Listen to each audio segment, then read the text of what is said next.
आज हम लोग कार्बोहाइड्रेट में डाइसेक्राइड्स के बारे में अध्ययन करेंगे।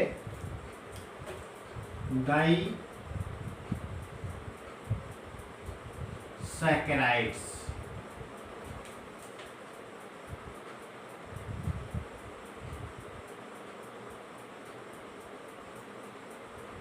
डाइसेक्राइड्स जानते हैं, जैसा आपका इसलिए दो मोनोसेक्राइड्स का मिलकर बना होता है। कितने? दो मोनोसेक्राइड्स के मिलकर ये बने होते हैं। देखिए, और इनके बीच में ओ ग्लाइकोसिडिक बॉन्ड होता है। तो कुछ डाइसेक्राइड्स का एग्जाम्पल हम बताते हैं। पहला जैसे आपको पढ़ना है माल्टोज।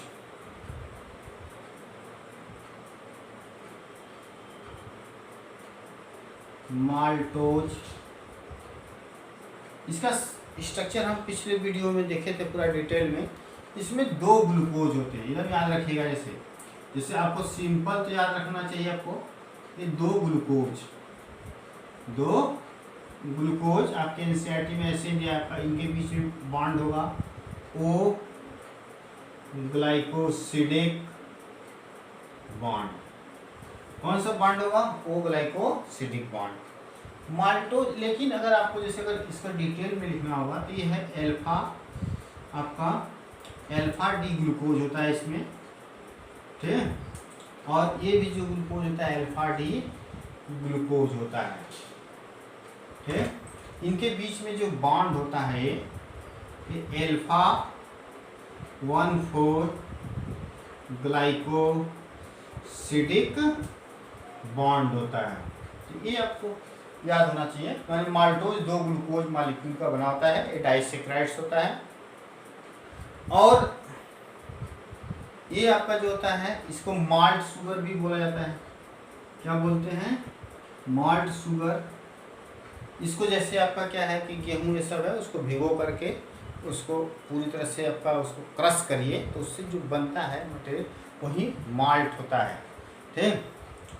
इसको माल्टेज, जैसे हम लोग पहले स्टार्च अगर खाते हैं तो हमारे शरीर में जाने के बाद कुछ तो स्टार्च मुंह में ही माल्टोज में बदल जाता है, और फिर या तो कुछ आपका इंटेस्टाइन इस सब में भी आपका डाइजेशन होता है इसका माल्टो स्टार्च का, जिसमें माल्टोज में बदलता है, फिर माल्टोज ग्लूकोज में बदलता है। इसको माल्ट शुगर कहा जाता है। यह रिड्यूसिंग शुगर है। क्या है? Reducing sugar. Reducing non reducing sugar का कॉन्सेप्ट हम बता चुके हैं पिछले वीडियो में। यह फेलिंग सोल्यूशन या तो टॉलरेंस रिएजेंट को रिड्यूस कर देता है। क्या कर देता है? रिड्यूस कर देता है आपका।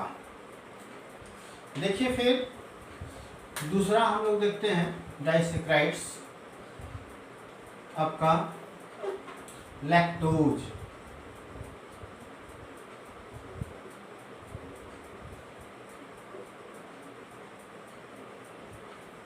लैक्टोज जो होता है आपका, यह मिल्क शुगर कहलाता है। इसको हम और क्या बोलते हैं? Milk sugar.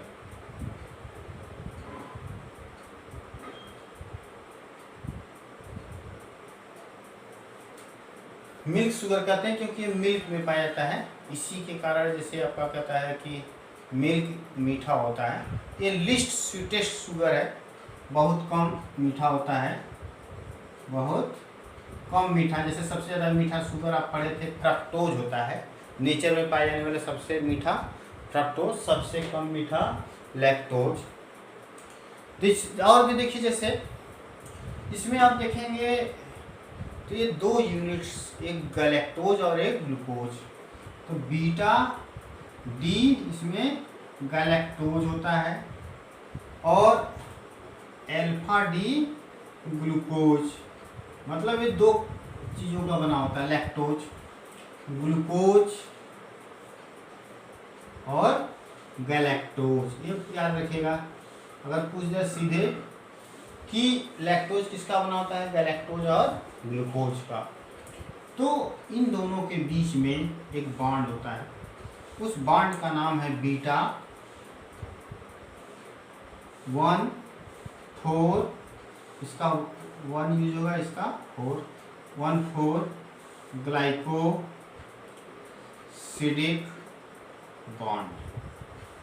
Beta 1,4 glycosidic bond होता है कौन से लैक्टोज में, जिसमें बीटा लैक्टोज और अल्फा डी ग्लूकोज होता है आपका। ये लैक्टोज आपका बताया गया ये मिल्क में पाया जाता है आपका। तो आगे और हम एक देखते हैं सुक्रोज। ये भी आपका लैक्टोज जो होता है, इसको भी याद रखिएगा। लैक्टोज भी कैसा शुगर है, रिड्यूसिंग शुगर। कैसा शुगर है, ये रिड्यूसिंग शुगर है आपका। जिस तरह से माल्टोज रिड्यूसिंग शुगर था, ये भी क्या है, रिड्यूसिंग शुगर है। आगे हम लोग देखते हैं सुक्रोज।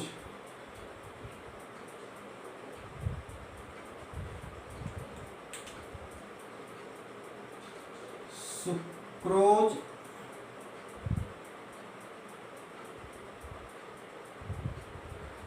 सुक्रोज जैसे आप लोग जानते हैं चीनी, ना, चीनी जैसे आपका होता है, इसको हम टेबल शुगर भी बोलते हैं। इसका कई नाम है, टेबल शुगर और sugar cane sugar. Cane sugar में शुगर केन, जैसे कि आपका इसका कमर्शियल रूप से देखेंगे तो बीट आपका चुकंदर और गन्ने से देखेंगे ज़्यादा प्रोड्यूस किया जाता है कमर्शियल रूप में, इसलिए इसको केन शुगर, बीट शुगर और कमर्शियल शुगर, कमर्शियल शुगर भी कहते हैं इसको। किसको, सुक्रोज को, चीनी को। ठीक, इसमें ये नॉन रिड्यूसिंग शुगर है। ये क्या है, नॉन रिड्यूसिंग शुगर। बहुत ही इंपॉर्टेंट क्वेश्चन बनता है इससे। देखे होंगे अभी तक लैक्टोज माल्टोज जो थे रिड्यूसिंग शुगर थे, जबकि नॉन रिड्यूसिंग शुगर है। क्यों नॉन रिड्यूसिंग शुगर है, क्योंकि इसमें इसका दोनों एनोमेरिक कार्बन, इसमें दो जो मोनोसेक्राइड्स हैं, एक आपका क्या है ग्लूकोज है, अल्फा डी ग्लूकोज, और एक बीटा डी फ्रक्टोज। ये दोनों होते हैं। इनके बीच में जो बॉन्ड बनता है, इसका 2 इसका 1। ठीक, तो ये बनता क्या है, beta 1,2 glycosidic bond, glycosidic bond.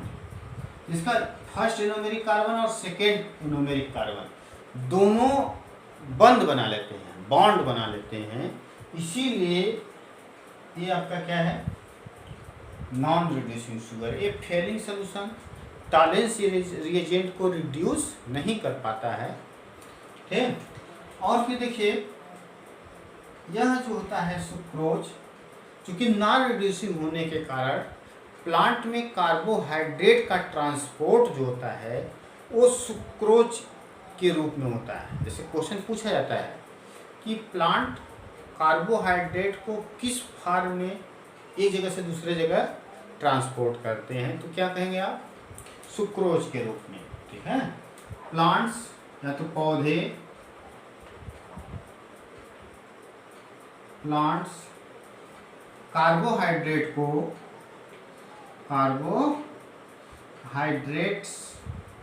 को सुक्रोज के रूप में एक जगह से दूसरे जगह ट्रांसपोर्ट करते हैं, परिवहन करते हैं। ये तो सुक्रोज के बारे में था। जैसे इसका देखिए दो, इसको अगर पूछ दिया सुक्रोज किसका बना होता है, इसमें ग्लूकोज और फ्रक्टोज का बना होता है, दो होते हैं। ठीक, इसका फार्मूला अगर लिखेंगे तो 6 कार्बन इसका, 6 कार्बन इसका, C12 H22O11, क्योंकि H2 एक H2O मॉलिक्यूल भी रहता है। ये आपका इसका फार्मूला जैसे आपका होता है किसका, सुक्रोज का। तो ये तो आपका 3 जैसे हमेशा हर जगह है डाइसैकेराइड्स पढ़ने का। एक ट्री हेलोज होता है। ट्री हेलोज भी एक नॉन रिड्यूसिंग शुगर है जो फंजाई के हीमोलिंफ में पाया जाता है। ये भी 2 ग्लूकोज के बने होते हैं जिसमें बॉन्डिंग जो होती है अल्फा 1,1 ग्लाइकोसिडिक बॉन्ड होती है उसमें भी। तो ये सब डाइसैकेराइड्स के बारे में आपको पढ़ना था, इतना हम बता दिए हैं। इसको आप नोट्स भी कर लीजिए। आगे वाले वीडियो में हम लोग पॉलीसैकेराइड्स का अध्ययन